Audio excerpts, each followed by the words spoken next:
నమస్కారం. మన పూర్వీకులు సాయంత్రం వేళ ఇళ్లలో కర్పూరం మరియు లవంగాలు వెలిగించేవారు. నేటికీ చాలా ఇళ్లలో ఈ అలవాటుంది. కేవలం దేవుడికి హారతి ఇవ్వడానికేనా, లేక దీని వెనక మరీదైనా రహస్యముందా? ప్రాచీన వేద విజ్ఞానం ఈ చిన్న పనివల్ల కలిగే అద్భుతమైన లాభాల గురించి ఏం చెబుతుందో తెలుసుకుందాం. గాలి శుద్ధి. సాయంత్రం వేళ గాలిలో తేమ పెరిగి సూక్ష్మక్రిములు, దోమలు ఇంట్లోకి వచ్చే అవకాశముంటుంది. కర్పూరం మరియు లవంగాలు కాలినప్పుడు వచ్చే పొగ సహజమైన క్రిమిసంహారిణిగా పనిచేసి గాలిని శుద్ధి చేస్తుంది. ప్రతికూల శక్తి తొలగింపు.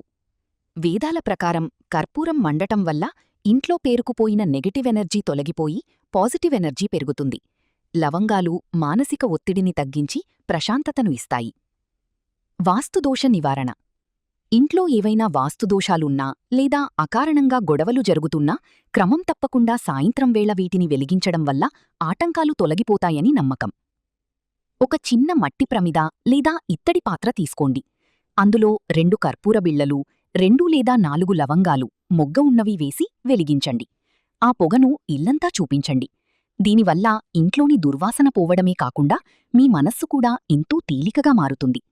ముఖ్యంగా తలనొప్పి లేదా జలుబుతో బాధపడేవారికి ఈ సువాసన అద్భుతమైన ఉపశమనాన్ని ఇస్తుంది. ఇది ఒక రకమైన న్యాచురల్ అరోమా థెరపీ. మీరు కూడా ఈ సాయంత్రం నుండి ఈ వైదిక పద్ధతిని పాటించి చూడండి. ఆ మార్పును మీరే గమనిస్తారు. ఈ సమాచారం మీకు నచ్చితే లైక్ చెయ్యండి.